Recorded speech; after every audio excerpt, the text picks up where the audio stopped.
This is part 2 of a multi-part video series critiquing all of the Kingdom Hearts titles. While you can still get an overview of my feelings for this game by simply watching this one, I will reference back to previous videos. This video will contain spoilers, so proceed at your own risk. When we last saw Sora and the gang, they were chasing Pluto down a long path.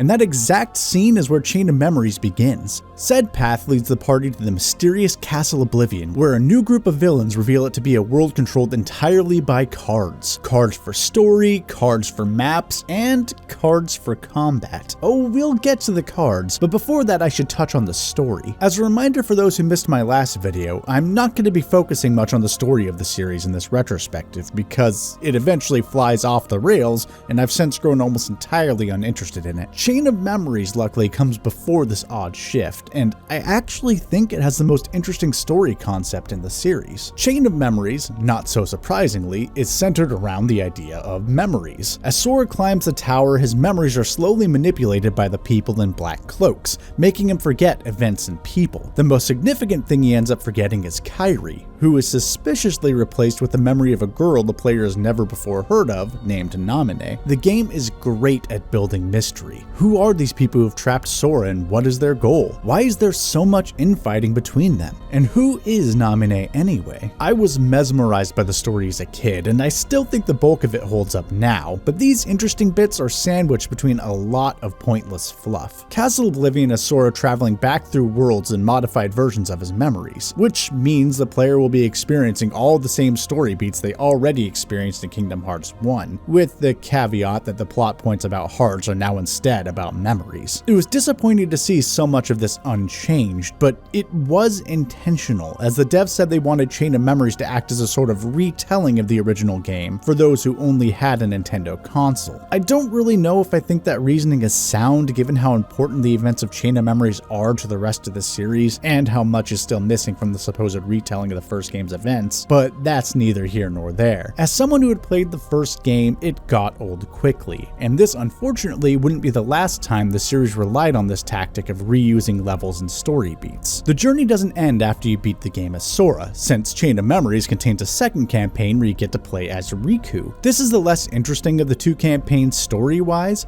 though it does fill in the few remaining questions left by Sora's half of the narrative, at least those that weren't planned to be addressed in Kingdom Hearts 2. It also gives players the rather cathartic option of controlling Riku as he faces down his own darkness, personified both as himself and as Ansem. As you've probably noticed by now, Chain of Memories is a technical marvel on the Game Boy Advance. Full FMV sequences, some of the most beautiful sprite work I've ever seen, and frenetic action with only very rare bits of slowdown, which I actually didn't really see any of this playthrough since I recorded this with an emulator. But I do remember it struggling to keep up every time I fought the last boss on real hardware back in the day. Okay, yeah, most of the music leaves a lot to be desired. I'm guessing they had to draw the line somewhere to get all of it on the cart. However, the songs are still recognizable, and simple and clean sound shockingly good. Even more impressive than the stellar presentation is how the devs managed to successfully convert the overall game feel of the first Kingdom Hearts into 2D with a much more limited set of available controls. In my original Kingdom Hearts video, I commented that action RPGs, until relatively recently, have relied on pretty mediocre combat. This is just as true for 2D action RPGs as it is 3D, if not more so. I say this as someone who loves RPGs, new and old, but if you look back, they often succeeded in spite of their combat, not because of it. Attack options were often limited to swinging your weapon and little if anything else. Instead, attacks felt like you were waving a cardboard sword at paper objects due to a lack of animation and movement. Stun locks, both to yourself and enemies, were a frequent issue. The main, and often only, tactic in these older games is to hit and run one attack or combo at a time, and in the worst cases, you had to frequently pause the combat to use items and cast spells, which, if you're required to do too often, defeats the purpose of a game being an action game at all. The game that best illustrates most of these issues in one place is Secret of Mana, the pinnacle of bad action RPG combat design. That's right, give me your hate comments, fuel the algorithm! In Chain of Memories, Sora's combat abilities aren't diminished at all in his transition from 3D model to 2D sprite. He can still dodge roll, cast magic, call summons, and use special attacks, all without ever pausing the action. His standard 3-hit combo feels just as satisfying to use here as in the original original thanks to the wonderful animation and attack timing, and all of it feels smooth and responsive. It kind of blows my mind how impressively comparable the game feel is between the two titles. So yeah, when I say that Chain of Memories nails the game feel of its predecessor despite the limitations of the GBA, I can think of no greater praise. Of course, it's not that simple, is it? If it were, Chain of Memories would likely be far more beloved than it is. The game isn't just a straight porting of the classic gameplay style into 2D. Instead, it's an action RPG that's controlled almost entirely by cards. So, full disclosure, I grew up obsessed with the Yu-Gi-Oh! Trading card game, and ever since I've loved card games. I love deck management, I love theory crafting and then testing strategies, I even love the simplicity of the aesthetic when digitized well. So the idea of combining an action RPG with card game mechanics definitely piqued my curiosity. The basics of combat in Chain of Memories are that each card has a value of 0 through 9 that makes the player or the enemy perform an action. If a card of a higher value is played while another is already active, it will cancel out the card. This is known as a card break. Zeros are special as they can break a card of any value, but once they're played, they themselves can be broken by a card of any value. So timing is a very important element of using your cards effectively. You can't just stack your deck full of high-level cards because every card has a cost, and you have a limited amount of points you can allocate for each deck. Though I should note that this amount of points can be increased when Sora levels up. On top of all this are special abilities called sleights, which are activated by combining the power of 2 or more cards together to make a more powerful one. These are also often used by bosses, and the value of 3 cards together can normally only be counted by a 0 or another sleight. There is a lot of depth to the system if you take the time to really learn its ins and outs. For example, I learned to stagger attack cards in a specific order during the early game when deck space is limited. Since the second swing in Sora's standard combo is the fastest, I put my lowest value cards there, sandwiched between the 2 higher numbered cards so he was less likely to have his combos interrupted. I also always make sure to put zeros at the front of my deck and cure spells at the end so I know exactly where they are when I need them. When I know I'm going to want to use a lot of sleights, I put lower value and therefore cheaper attack and spell cards in my deck, since you need to combine multiple cards to make a sleight anyway, and the value will often be high enough that most enemies won't be able to break it. If you build your deck correctly, the versatility of Sora's moveset can be absolutely amazing. With just this one deck, I can easily pull off Ars Arcanum, Blitz, Ragnarok, Sliding Dash, Strike Raid, Stun Impact, Sonic Blade, Zanetsuken, Fire Raid, Viraga, and Curaga. The amount of on-the-fly customization afforded by the system is amazing, and the ability to both counter and be countered thanks to 0 cards and sleights means you can never get too comfortable spamming your best attacks against the game's bosses. At least those that reside in Castle Oblivion itself. This doesn't hold true for the ones spread throughout the Disney worlds. The battles against all the organization members are easily the standouts of this title. I'd even go so far as to say that they're better than most of the fights in the original Kingdom Hearts. They are a design continuation of the Riku duel from the first game, which is made abundantly clear by the fact you're forced to fight Riku again 6 times in Chain of Memories. It's a fun fight, guys, but geez. The card system gets a lot of hate, partially because it's different and partially because people don't want to have to rely on farming for random card packs to get access to the abilities they want to use. But I feel I have to point out that Sora was only able to have such a breadth of combat options while still retaining the feel of the first Kingdom Hearts because of the highly polarizing card system. As brilliant of a solution as I think the card system is, and as much as I love its versatility, I do have to admit that it does come with a cost, and this cost is game balance. There are more than a handful of ability combinations that can wipe out a large group of enemies while leaving them completely defenseless, since random Heartless don't tend to have 0 cards and they can't use sleights, making it utterly impossible for them to cancel out your attacks. I do want to point out that this isn't likely to become an issue until the back half of the game, thanks to the card point limiting I mentioned earlier, but to deny the game's power creep would be disingenuous. That said, by the time I usually do end up with an overpowered deck in my playthroughs, I'm thankful for the ability to easily get through the increasingly tedious battles. The base combat Chain of Memories is great, but there's a lot of it. Too much of it. Chain of Memories is basically combat and nothing else. In the transition from PlayStation 2 to Game Boy Advance, it was exploration that took the big hit.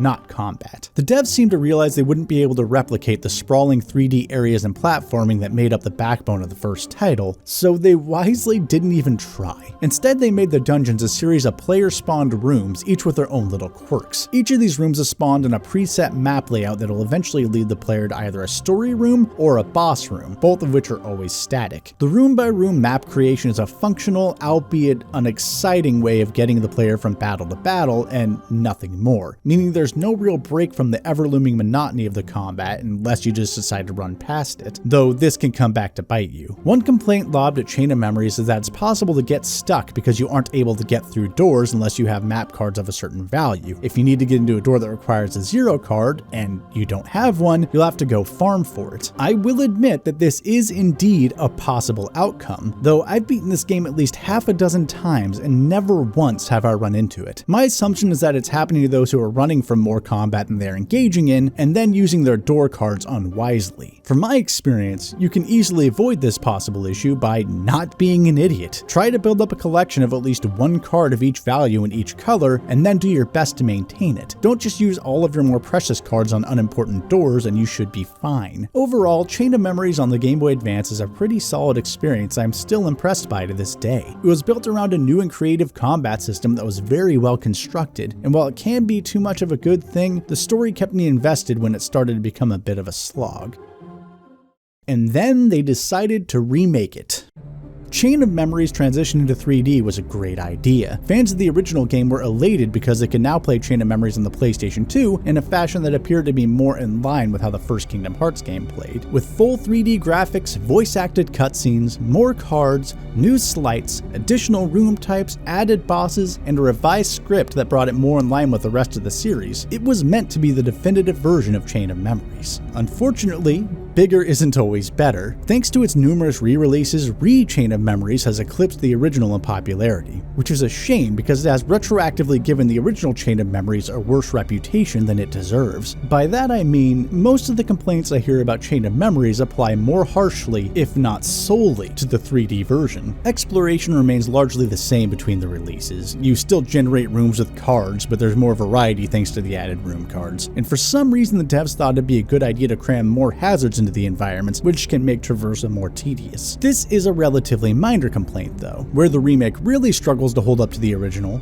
is in the combat. Combat in Chain of Memories was built entirely around the Game Boy Advance's limitations. It wasn't just Sora's moveset that was adjusted, the arenas themselves shaped how battles play out. The 2D plane and small screen size meant that arenas were compact. Dodging was an option sometimes, but often difficult to do successfully with a lot of enemies or a wide area of effect attack on screen. You were meant to counter this problem by learning to make proper use of card breaks for survival. The 3D version, on the other hand, makes these arenas significantly larger, and the third dimension added back into the game makes dodging much more viable and card breaks almost entirely non-essential. This is worse when you account for the fact that the devs decided to give Sora his high jump and glide abilities back, making dodging attacks a trivial matter. This added mobility in the larger arenas also make it far more noticeable that only one enemy can attack at a time, especially when you find yourself constantly surrounded in 3D space by swarms that simply run about and stare at you. The clustered enemies in the Game Boy Advance version also had this limitation, but because you had very little space to move in, almost any enemy could land a hit at any time if you weren't paying attention. Unlike here, where an enemy can try attacking from across the room with no hope of hitting you at all. In addition to this, sleights are still overpowered, and there have been a number of additional overpowered sleights added to Sora's arsenal. Breaking the combat is no longer reserved for a few unbalanced attacks that the player may discover. It's now an expected outcome of the game's design, and it ruins any conceivable challenge the game could have had. Chain of Memories has become infamous for its strategy of spamming Sonic Blade in every boss battle, because in addition to doing a lot of damage, the 3D version of the game made it so enemies could be stunned